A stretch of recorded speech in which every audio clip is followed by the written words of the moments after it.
Hi everybody and welcome to Diana's Place. Today we're going to have some fun. We're going to eat chocolate. I love brownies.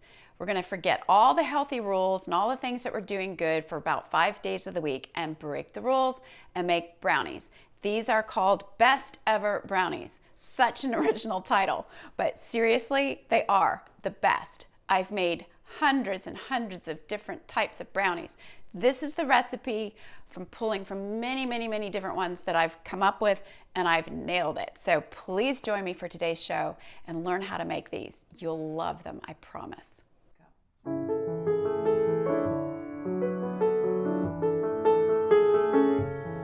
So today we're going to have some fun and make my absolute favorite brownies. You will love them. There's millions of brownie recipes in the world. I've tried so many of them, and I'm telling you, this is the only one you need in your recipe file. It's something that when I think about it, I have to make them. I just have to make them. You can whip them up in about 10 minutes, and then it's 27 minutes exactly in the oven. So let's get started, and I'll show you how to do it. So easy. So we're going to start with melting our chocolate and butter. If you have a thick bottom pot, it will help it from burning. You never want to leave your pot unattended. The few times I've walked away, I've burned the chocolate and I've wasted it, and that's so painful. So I love to use either 85% dark chocolate or 100%, which has no sugar. We'll be adding sugar to the brownies, so the less sweet your chocolate is, the darker chocolate flavor your brownies will have. We're going to use 85% today. So these are already measured. This is not hard math, but there's 4 ounces. We're going to use 3 ounces. These are already pre-marked with half ounces, but I think we can figure that out. So we're going to use 3 sections. Just break them up and put them into the pot. So you want to make sure your burner's on the lowest setting. So we're going to put the 3 ounces of chocolate in, followed by a half a cup of unsalted butter. I love this brand. It's European. It's called Plugra, and that actually means more fat. So I like it because it has less water content. If you're buying the basic butter in the grocery store, not the European style, it's going to have more water content in it, and that affects the outcome of your baked goods. So I always look for European. This is exactly half a cup. I'm just going to cut it up a little bit.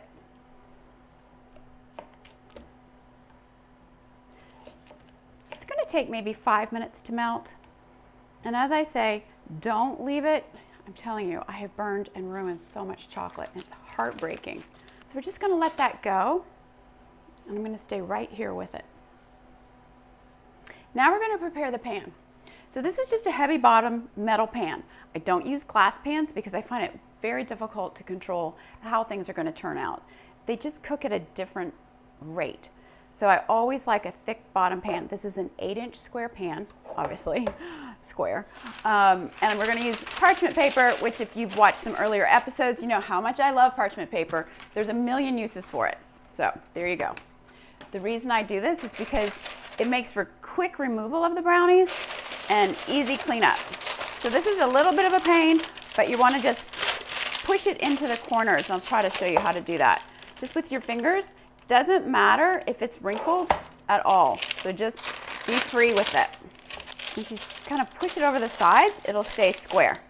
Quick, easy. Now, this is the secret to making these brownies really good. I love salty chocolate things. This is salted butter. Again, it's the Plugra or European style, and it's salted, and it's room temperature. You're just gonna throw your fingers in there and smooth around a really thick layer. This is not what I would call healthy, but it's fun. So I'm actually kind of famous for these brownies. I actually am. Everybody knows me for these brownies. And so why not get famous and make them yourself? You just kind of push it into the corners and just a really thick layer. So what happens is when they bake, they get this crusty, buttery, salty edge. And as you can imagine, I always eat the edge pieces. So there we go. So easy. You can actually do this ahead of time and have it done. Okay, so let's take a look at that butter and chocolate. And you will see it's melting. I'm just gonna give it a little stir.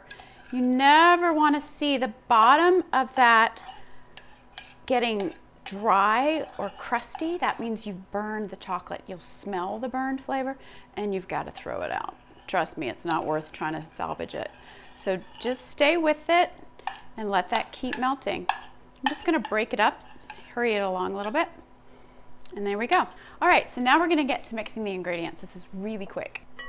Love my whisk. You've been introduced to this in earlier episodes. Just a medium-sized whisk, simple. I use it every day, really every day. All right, so we're gonna take 2 eggs, break them into the bowl.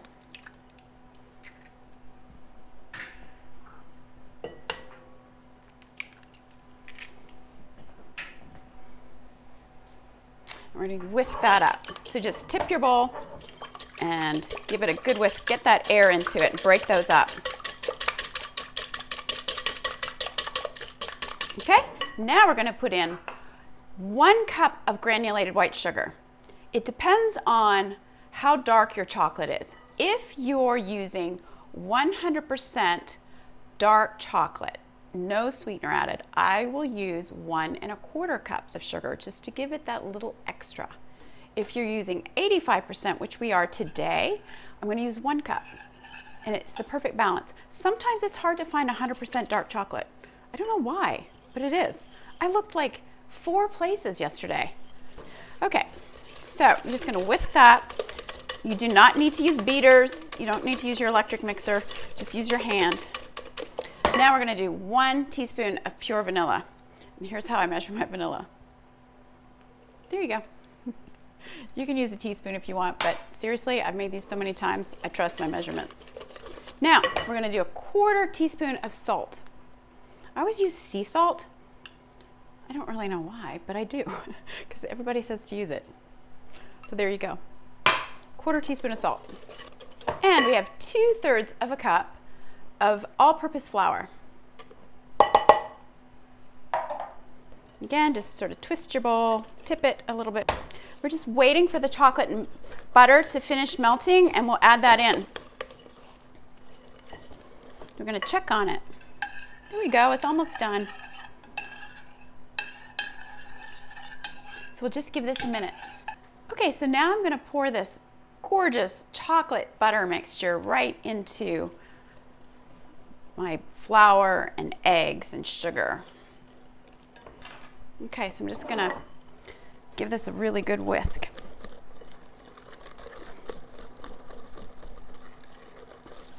So that's it. You do not need to overmix this. It's really just throwing it all together. Now, the last thing I love to do, and I always do, is add chocolate chips to it. Take it to that other level of chocolate.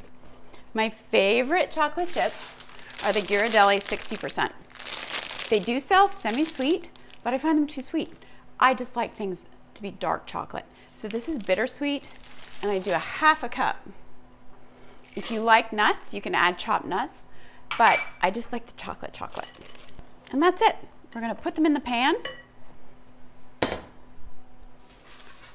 and pop them in the oven for 27 minutes exactly. Now, it might be a little less for your oven or a little more, but try the 27 minutes. Works perfectly every time in my oven. So the batter's all in the pan. I'm just gonna push it to the edges, and that's it, in the oven for 27 minutes. So the brownies have come out and they've cooled. They were in for 27 minutes exactly, and they've been cooling for just about an hour. I'm gonna cut them. The parchment paper lifts easily out of the pan, so it makes for super quick cleanup. Just gonna cut these into some big squares. And it makes about 16, but you can make them smaller if you like. And then, just to make them prettier, I'm gonna put some confectioner sugar on top. Now in Canada, which I'm Canadian, we call it icing sugar. Just nice little snowy dusting, make them beautiful. You could put a chocolate ganache icing on it. I didn't today, but that's something I will do. I'll probably show you that in a future episode because the ganache icing is amazing. It's fun to have this all stacked up if you're having a friend over for tea. I love white plates. It shows off food so beautifully. And again, you can just stack this casually in a nice pile of chocolate. Who wouldn't want to come over and enjoy these brownies? I wish you could smell them. They're amazing. So there you go. Wow. I really hope you'll make them. I'm sure you will, because how can you resist? Thank you for watching. If you've enjoyed today's show, please hit the like button. I would love for you to subscribe and leave any comments. I'd be happy to get back to you. Until next time, bye everybody and take care.